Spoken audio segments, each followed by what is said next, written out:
Sesaat lagi kita akan mengikuti embun pagi.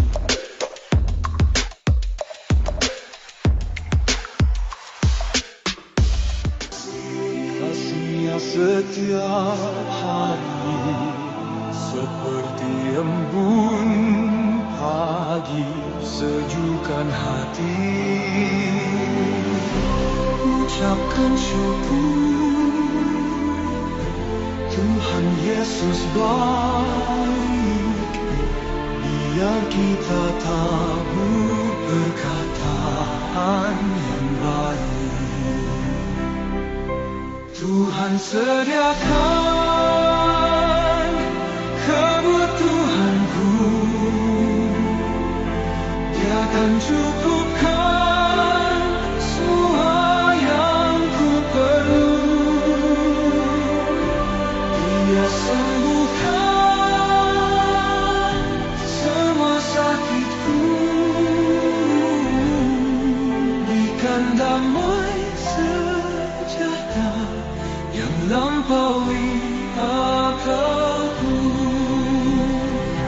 Tuhan buka jalan, pimpin semua langkahku.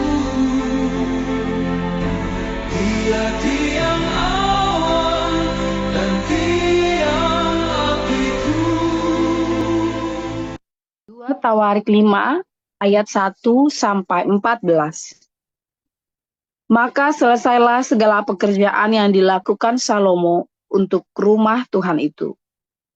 Kemudian Salomo memasukkan barang-barang kudus Daud ayahnya dan menaruh perak emas dan barang-barang itu dalam perbendaharaan rumah Allah. Pada waktu itu, Salomo menyuruh para tua-tua Israel dan semua kepala suku, para pemimpin puak orang Israel, berkumpul di Yerusalem untuk mengangkut tabut perjanjian Tuhan dari kota Daud, yaitu Sion. Maka pada hari raya di bulan ke-7, berkumpullah di hadapan raja semua orang Israel. Setelah semua tua-tua orang Israel datang, maka orang-orang Lewi mengangkat tabut itu. Mereka mengangkut tabut itu dan kemah pertemuan dan segala barang kudus yang ada dalam kemah itu. Semuanya itu diangkut oleh imam-imam dan orang-orang Lewi.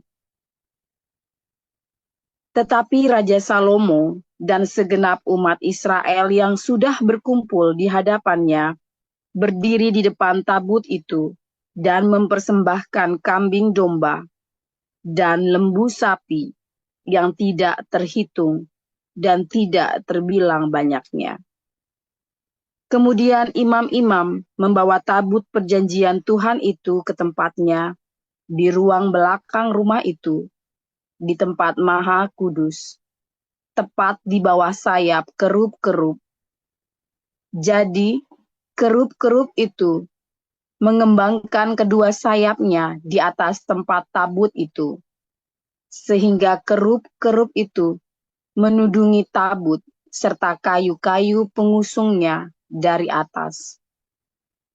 Kayu-kayu pengusung itu demikian panjangnya, sehingga ujungnya kelihatan dari tempat kudus yang di depan ruang belakang itu, tetapi tidak kelihatan dari luar, dan disitulah tempatnya sampai hari ini.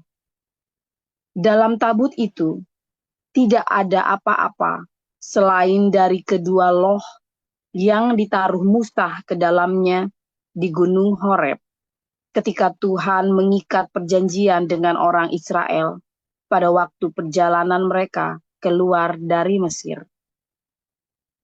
Lalu para imam keluar dari tempat kudus. Para imam yang ada pada waktu itu, semuanya telah menguduskan diri, lepas dari giliran rombongan masing-masing. Demikian pula para penyanyi orang Lewi, semuanya hadir, yakni Asaf, Heman, Yedutun, beserta anak-anak dan saudara-saudaranya. Mereka berdiri di sebelah timur mezbah, berpakaian lenan halus, dan dengan ceracap, gambus, dan kecapinya bersama-sama 120 imam peniup nafiri. Lalu para peniup nafiri dan para penyanyi itu serentak memperdengarkan paduan suaranya untuk menyanyikan puji-pujian dan syukur kepada Tuhan.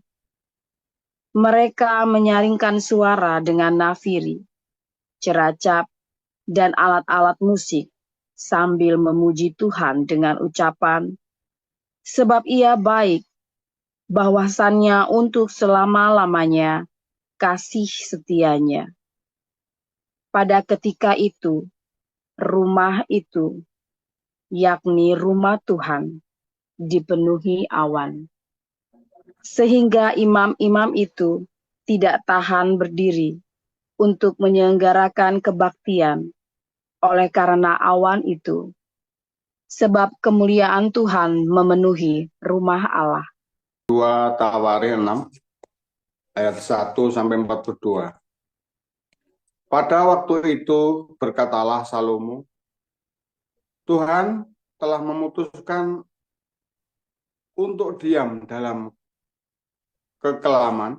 Sekarang aku telah mendirikan rumah kediaman bagimu, tempat engkau menetap selama-lamanya. Kemudian berpalinglah raja lalu memberkati seluruh jemaah Israel. Sedang segenap jemaah Israel berdiri, ia berkata, terpujilah Tuhan Allah orang Israel, yang telah menyelesaikan dengan tangannya apa yang difirmankannya dengan mulutnya kepada Daud ayahku demikian. Sejak aku membawa umatku keluar dari tanah Mesir, tidak ada kota yang kupilih di antara segala suku Israel untuk mendirikan rumah di sana sebagai tempat kediaman namaku. Dan tidak ada orang yang kupilih untuk menjadi raja atas umatku Israel. Tetapi kemudian aku memilih Yerusalem sebagai tempat kediaman namaku dan memilih Daud untuk berkuasa atas umatku Israel. Ketika Daud ayahku bermaksud mendirikan rumah untuk nama Tuhan Allah Israel, berfirmanlah Tuhan kepadanya, engkau bermaksud mendirikan rumah untuk namaku, dan maksudmu itu memanglah baik. Hanya bukanlah engkau yang akan mendirikan rumah itu, melainkan anak kandungmu yang akan lahir kelak. Dialah yang akan mendirikan rumah itu untuk namaku. Jadi Tuhan telah menepati janji yang telah diucapkannya. Aku telah bangkit menggantikan Daud ayahku dan telah duduk di atas tahta kerajaan Israel, seperti yang difirmankan Tuhan. Aku telah mendirikan rumah ini untuk nama Tuhan Allah Israel dan telah menempatkan di sana tabut yang memuat perjanjian yang telah diikat Tuhan dengan orang Israel. Kemudian berdirilah ia di depan mezbah Tuhan, di hadapan segenap jemaah Israel, lalu menadahkan tangannya, karena Salomo telah membuat sebuah mimbar tembaga yang panjangnya 5 hasta, lebarnya 5 hasta, dan tingginya 3 hasta, yang ditaruhnya di halaman. Ia berdiri di atasnya, lalu berlutut di hadapan segenap jemaah Israel, dan menadahkan tangannya ke langit sambil berkata, ya Tuhan Allah Israel, tidak ada Allah seperti Engkau di langit dan di bumi. Engkau yang memelihara perjanjian dan kasih setia kepada hamba-hambamu, yang dengan segenap hati dan dengan segenap hatinya hidup di hadapanmu. Engkau yang telah berpegang pada janjimu terhadap hambamu Daud, ayahku, yang telah menggenapi dengan tanganmu apa yang kau firmankan dengan mulutmu seperti yang terjadi pada hari ini. Maka sekarang ya Tuhan Allah Israel, peliharalah apa yang kau janjikan kepada hamba-Mu Daud, ayahku, dengan berkata, keturunanmu takkan terputus di hadapanku, dan tetap akan duduk di atas tahta kerajaan Israel. Asal anak-anakmu tetap hidup menurut hukumku, sama seperti engkau hidup di hadapanku. Maka sekarang ya Tuhan Allah Israel, biarlah terbukti kebenaran firman-Mu yang telah kau ucapkan kepada hamba-Mu Daud. Tetapi benarkah Allah hendak diam bersama dengan manusia di atas bumi? Sesungguhnya langit, bahkan langit yang mengatasi segala langit pun tidaklah dapat memuat engkau. Terlebih lagi rumah yang kudirikan ini. Maka berpalinglah kepada doa dan permohonan hamba-Mu ini, ya Tuhan Allahku, dengarkanlah seruan dan doa hamba-Mu yang hamba-Mu panjatkan di hadapan-Mu ini. Kiranya mata-Mu terbuka terhadap rumah ini siang dan malam, terhadap tempat yang kau katakan akan menjadi kediaman nama-Mu. Dengarkanlah doa yang hamba-Mu panjatkan di tempat ini. Dan dengarkanlah permohonan hamba-Mu dan umat-Mu Israel yang mereka panjatkan di tempat ini. Bahwa Engkau juga yang mendengarkannya dari tempat kediaman-Mu, dari surga. Dan apabila Engkau mendengarnya, maka Engkau akan mengampuni. Jika seseorang telah berdosa kepada temannya, lalu diwajibkan mengangkat sumpah dengan mengutuk dirinya, dan ia datang bersumpah ke depan mezbah-Mu di dalam rumah ini, maka Engkau pun hendaklah mendengar dari surga dan bertindak serta mengadili hamba-hamba-Mu, yakni membalas perbuatan orang bersalah dengan menanggungkannya kepada orang itu sendiri, tetapi membenarkan orang yang benar dengan membalaskan kepadanya sesuai dengan kebenarannya. Apabila umat-Mu Israel terpukul kalah oleh musuhnya karena mereka berdosa kepadamu, kemudian mereka berbalik dan mengakui nama-Mu, dan mereka berdoa dan memohon di hadapan-Mu di rumah ini, maka Engkau pun kiranya mendengar dari surga dan mengampuni dosa umat-Mu Israel dan mengembalikan mereka ke tanah yang telah Kau berikan kepada mereka dan nenek moyang mereka.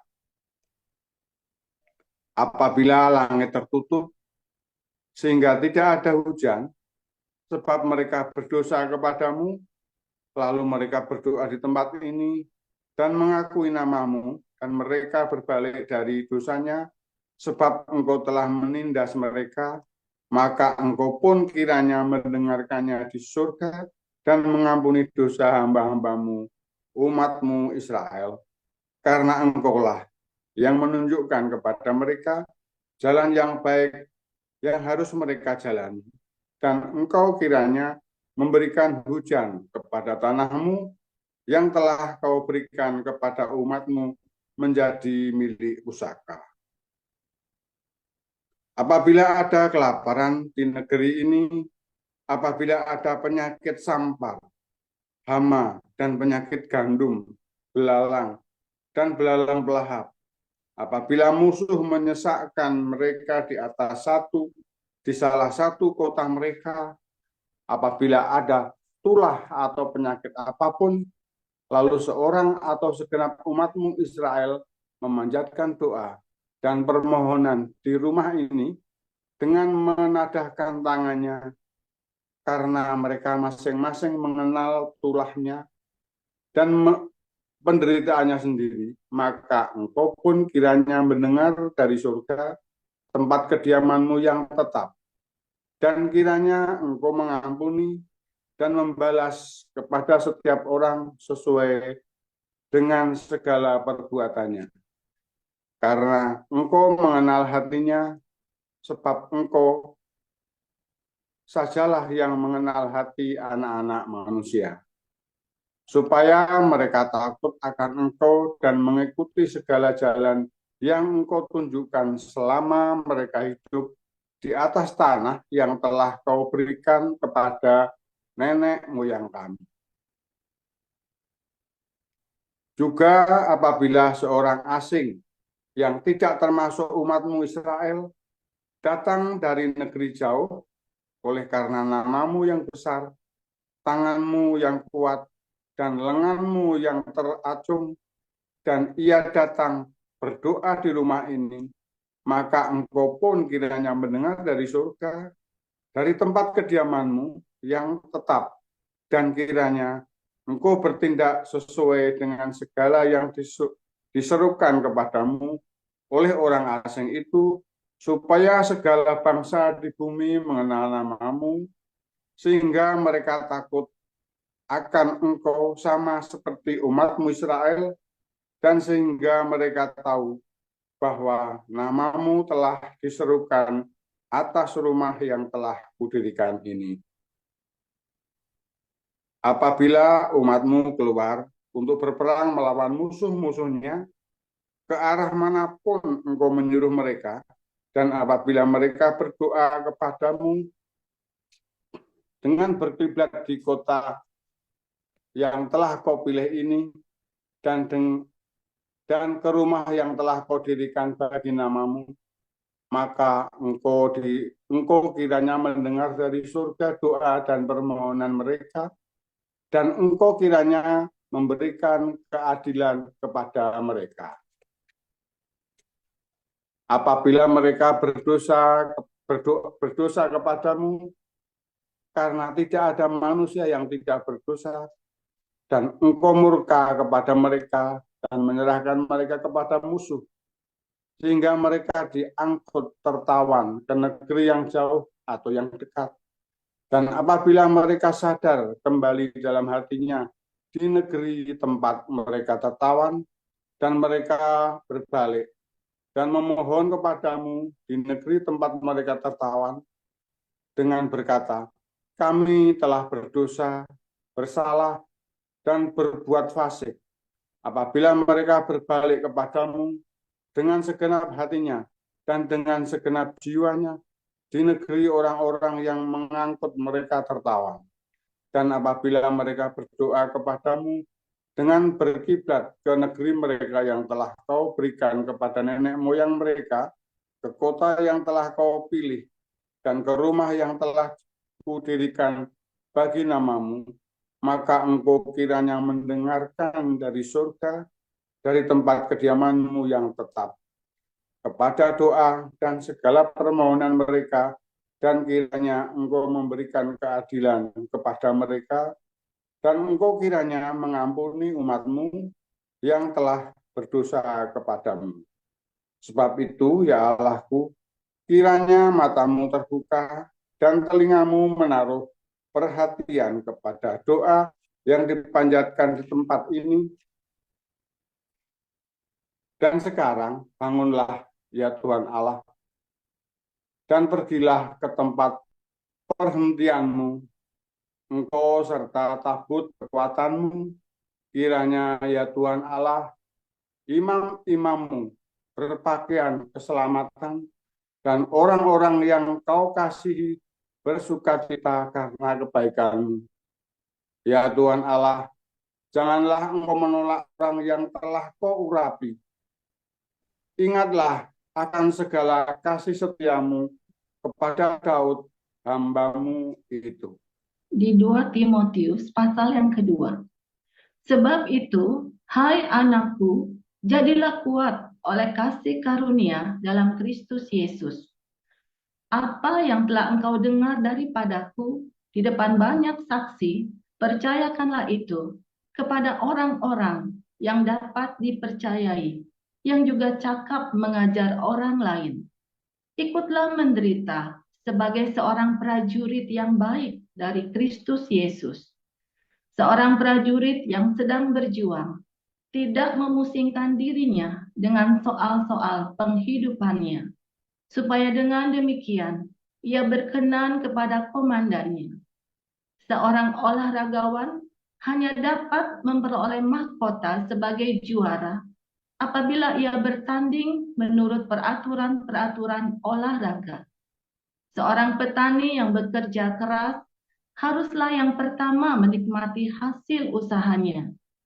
Perhatikanlah apa yang kukatakan. Tuhan akan memberi kepadamu pengertian dalam segala sesuatu. Ingatlah ini, Yesus Kristus yang telah bangkit dari antara orang mati, yang telah dilahirkan sebagai keturunan Daud. Itulah yang kuberitakan dalam Injilku. Karena pemberitaan Injil inilah aku menderita, malah dibelenggu seperti seorang penjahat, tetapi firman Allah tidak terbelenggu. Karena itu, aku sabar menanggung semuanya itu bagi orang-orang pilihan Allah, supaya mereka juga mendapat keselamatan dalam Kristus Yesus dengan kemuliaan yang kekal. Benarlah perkataan ini, jika kita mati dengan Dia, kita pun akan hidup dengan Dia. Jika kita bertekun, kita pun akan ikut memerintah dengan Dia. Jika kita menyangkal Dia, Dia pun akan menyangkal kita. Jika kita tidak setia, Dia tetap setia, karena Dia tidak dapat menyangkal dirinya. Ingatkanlah dan pesankanlah semuanya itu dengan sungguh-sungguh kepada mereka di hadapan Allah, agar jangan mereka bersilap kata, karena hal itu sama sekali tidak berguna, malah mengacaukan orang yang mendengarnya. Usahakanlah supaya engkau layak di hadapan Allah sebagai seorang pekerja yang tidak usah malu, yang berterus terang memberitakan perkataan kebenaran itu. Tetapi hindarilah omongan yang kosong dan yang tak suci, yang hanya menambah kefasikan. Perkataan mereka menjalar seperti penyakit kanker. Di antara mereka termasuk Himeneus dan Filetus, yang telah menyimpang dari kebenaran dengan mengajarkan bahwa kebangkitan kita telah berlangsung, dan dengan demikian merusak iman sebagian orang. Tetapi dasar yang diletakkan Allah itu teguh, dan meterainya ialah Tuhan mengenal siapa kepunyaannya, dan setiap orang yang menyebut nama Tuhan hendaklah meninggalkan kejahatan. Dalam rumah yang besar bukan hanya terdapat perabot dari emas dan perak, melainkan juga dari kayu dan tanah, yang pertama dipakai untuk maksud yang mulia, dan yang terakhir untuk maksud yang kurang mulia. Jika seorang menyucikan dirinya dari hal-hal yang jahat, ia akan menjadi perabot rumah untuk maksud yang mulia. Ia dikuduskan, dipandang layak untuk dipakai tuannya, dan disediakan untuk setiap pekerjaan yang mulia. Sebab itu, jauhilah nafsu orang muda, kejarlah keadilan, kesetiaan, kasih, dan damai bersama-sama dengan mereka yang berseru kepada Tuhan dengan hati yang murni. Hindarilah soal-soal yang dicari-cari, yang bodoh dan tidak layak. Engkau tahu bahwa soal-soal itu menimbulkan pertengkaran. Sedangkan seorang hamba Tuhan tidak boleh bertengkar, tetapi harus ramah terhadap semua orang. Ia harus cakap mengajar, sabar, dan dengan lemah lembut dapat menuntun orang yang suka melawan. Sebab mungkin Tuhan memberikan kesempatan kepada mereka untuk bertobat dan memimpin mereka sehingga mereka mengenal kebenaran. Dan dengan demikian, mereka menjadi sadar kembali karena terlepas dari jerat iblis yang telah mengikat mereka pada kehendaknya. Demikian. Haleluya, firman Tuhan selalu baru setiap hari. Jika kita menanti-nantikan Tuhan dengan penuh kesetiaan, dengan penuh pengharapan, jangan lupa berbuat baik dan selalu dalam kerendahan hati, saudara. Mau belajar, ingat ya, rendah hati itu artinya mau belajar, bisa diajar, ya. Itu namanya rendah hati. Lembut hatinya, rendah hatinya itu maksudnya mau belajar. Ingat-ingat ya. Bukan, monggo mas, iya mas. Bukannya begitu-begitu tuh, itu Jawa itu, budaya rendah hati itu. Itu Jawa, ya. Kalau begitu nanti orang Batak nggak ada yang masuk surga, saudara, karena nggak rendah hati kan. Kalau definisinya, monggo mas, itu Jawa, saudara. Rendah hati, bukan lembut hati itu namanya. Melenyet. Nah, itu yang benar itu ya. Nanti orang Batak kasihan nggak akan surga, saudara ya. Ingat-ingat ya, ini sudah pernah kita belajar ya. Pagi, terus pagi, saudara. Hari ini kita mau belajar harta berharga. Kalau Anda lihat di dalam kitab Wahyu itu nanti ada jalannya itu penuh dengan emas, gitu ya, saudara ya. Ada permata-permata di situ, saudara ya. Terus banyak pendeta-pendeta ngigau, saudara ya. Dia mengira di sorga itu nanti kita punya rumah, nanti rumahnya ada bathtubnya pakai emas. Pertanyaan saya, saudara, di sorgamu itu nanti ada jambannya enggak, saudara? Ada septic tanknya enggak? Nah, mampus kau. Iya kan, saya kan pernah cerita kan. Dulu saya kerja di sebuah panti, ya, panti anak-anak yang handicap, ya. Di situ anak cacat, ya, anak yang bisu, ada yang tangannya cengkrong, ada yang kepalanya udah dibuka, ya, saudara ya. Ada yang Down syndrome, ada yang, waduh, sing aneh-aneh, saudara ya. Dan rata-rata mereka itu nggak bisa buang air besar atau buang air kecil. Banyak, ya, udah saking parahnya. Sehingga mereka pakai kateter. Buang air besarnya pakai selang, buang air kecilnya juga pakai selang. Ribet sekali, saudara ya, pokoknya ribet. Dari luar rapi, saudara ya. Di luar yang rapi, karena kan pakai pakaian yang rapi. Tapi anak-anak ini ya, kalau gilirannya saatnya buang air besar, buang air kecil itu mumet, saudara ya. Dan Tuhan kasih mereka umur kadang-kadang sampai umur 30 sampai 40 tahun loh, saudara. Lalu merawatnya sama 40 tahun itu, bayangin, saudara. Belanda ini memang hebat ya. Belanda itu memang hebat. Kalau di Indonesia udah dimatiin, saudara ya. Siapa yang mau merawat begitu lama-lama, saudara? Di Indonesia udah dimatiin ya. Belanda mereka punya hak itu. Tapi yang saya mau cerita ya, anak ini kemudian nanya, anak ini mungkin sudah umur 30 ya, tapi kelihatan fisiknya masih umur kira 15-16 tahun, tapi sebenarnya udah umur 30-40-an. Dia nanya sama pendeta kolega saya, koordinatornya, apakah nanti di surga ada toilet? Nah, kan jawabannya susah kan, si pendeta ini ngomong ada. Tapi sebenarnya kalau saya tanya sama Anda, orang waras di surga ada toilet nggak, saudara? Jamban nggak? Ya kan? Terus yang nanti yang bersihin jamban siapa, saudara? Siapa yang mau nyedotin toilet di jamban, saudara? Ya. Siapa yang mau nyedotin toilet di jamban? Gilbert, saudara. Karena dia malu mengakui Yesus, dia mendapat kedudukan yang paling rendah, kan, saudara? Mungkin si Gilbert itu yang nanti nyedotin septic tank di surga. Kalau ada. Ya, tapi kan nggak ada, saudara, masa ada? Karena kamu berpikirnya 3 dimensi bahwa surga itu nih rumahmu pakai emas, ada bathtubnya pakai emas, nanti ada permata berlian, jalannya emas berlian semua, nggak ada yang begitu, saudara. Itu adalah metafora. Lagian kan kamu nggak perlu, terus buat apa, saudara? Kamu itu tidak ada darah dan daging lagi. Yang suka emas berlian itu ya hanya darah dan daging. Ya, kamu tanya anak kecil aja nggak doyan emas berlian, saudara.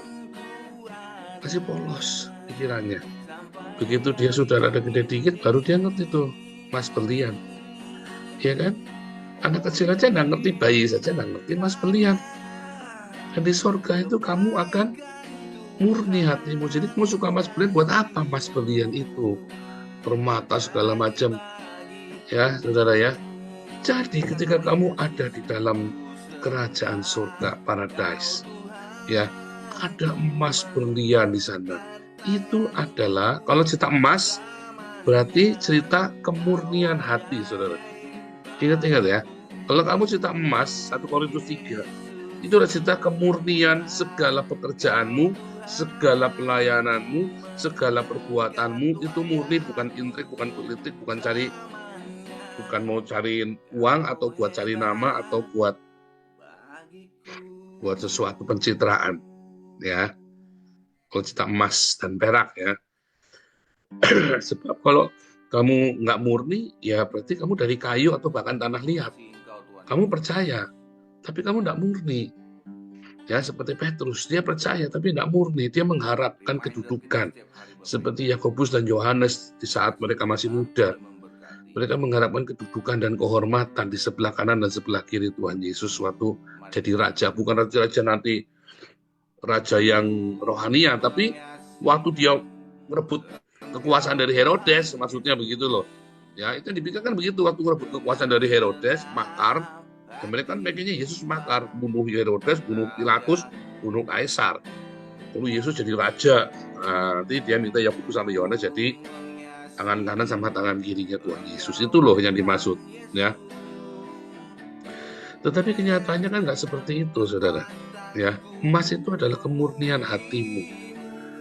Ya, kemurnian hatimu ketika kamu melayani, ketika kamu ada di sini, ya, ketika kamu duduk, ketika kamu berinteraksi kita satu sama lain. Setiap hari hati kita penuh dengan kemurnian, ketulusan hati, tanpa intrik, tanpa ngakal-ngakalin, tanpa kamu harus congtipo, suriposi sana, intrik politik. Di komunitas kita nggak boleh, saudara, ya, intrik politik, ya, saudara, ya. Begitu saya merasakan kamu intrik politik, saya cut langsung, saudara, ya. Benar, saya tabrak, saudara. Nggak boleh, karena kita jelas, clear. Maumu apa, tujuanmu apa, kita punya seperti ini, yang ada ini, udah selesai. Begitu kamu mau ngakal-ngakali yang cut langsung, ya. Masuk semua, ya, nggak yang pengurusnya, nggak yang ini, pokoknya begitu udah muter-muter jelimet-jelimet cut. Jangan jelimet, kita ini orang-orang sederhana, ya, saudara, ya. Karena kalau nanti intrik dibiarkan, akibatnya akan terjadi perpecahan antara kita, berantem, ya. Jadi jangan berintrik, jangan berpolitik. Tapi kadang-kadang saya nggak menyadarinya, ya, karena terlalu halus intriknya. Tuhan lebih keras, saudara. Lebih keras, saudara, ya. Semua pekerjaan kita akan diuji seperti emas. Ya, ingat-ingat, ya. Nah, apa itu permata berlian, batu-batu permata segala macam? Ya, barang berharga. Itulah karakter kita, saudara. Itulah buah roh. Tadi kita mau baca Galatia 5 sebetulnya, ya. Itulah buah roh, kasih, sukacita, damai sejahtera, kebaikan, kemurahan. Ya, itulah buah roh dalam hidup kita. Itulah perhiasan kita. Ya, karakter kita. Jadi kalau kamu punya kasih yang melimpah, kamu punya punya kesabaran, punya kelemah lembutan, kamu punya penguasaan, kesetiaan, itulah emas, itulah permata berlian, sopas, segala macam itu, ya. Oh, nanti ada masing-masing, ya, ada ini, ya, ada simbolnya masing-masing. Kita nggak cukup waktu dan buka-buka ayat kebanyakan. Ya, termasuk ketika para imam menggunakan lempengan di dadanya. Ada berbagai macam permata, saudara, ya. Itu adalah mencerminkan karakter, ya. Mencerminkan karakter setiap orang. Ya. Jadi ketika Anda percaya kepada Yesus, Tuhan pasti akan proses setiap hidup kita menjadi sebuah bejana dulu. Ya, sebuah bejana tanah liat. Vessel tadi bilang, ya, vessel. Vessel untuk yang precious things sama precious yang ignoble, yang tidak berharga. Untuk yang noble, yang precious dan ignoble, yang tidak berharga. Ya, tempat air lah, itulah misalnya, ya, tempat kotoran itu. Yang satu untuk barang berharga. Ya. Kalau kamu adalah bejana yang mau dibentuk, bejana yang indah itu bikinnya nggak sekali jadi, saudara. tapi bolak-balik terus sampai tidak ada retaknya, sampai bentuknya bagus sesuai dengan keinginan tukang bejananya. Ya, biasanya tentu ya di bolak-balik ya, dicok di apa segala macam, terus ya dibentuk. Dan kalau Anda baca dalam Roma 9 juga nggak ada bejana atau tanah liat protes sama tukang bejananya, penjunannya, nggak ada. Pertama yang dibentuk Anda adalah bejana, wadahnya dulu, saudara. Wadah untuk barang-barang berharga itu, jiwa kita itu, saudara. Dihajar jiwa kita, karena jiwa kita tadinya pemberontak. Ketika kita lahir baru, kita masih pemberontak. Ya kan? Anda lahir baru apa langsung terus baik, saudara? Ya, enggak, saudara ya. Enggak. Ya, jadi kita punya seorang yang baru lahir baru namanya Peter, saudara ya. Nah, Peter ini orangnya sangat jujur, saudara ya. iPad, handphone, apa kamu taruh situ nggak bakal hilang, saudara. Jadi kalau kita pergi, Peter kamu tunggu di sini ya. Kita pergi, nggak ada yang hilang satupun.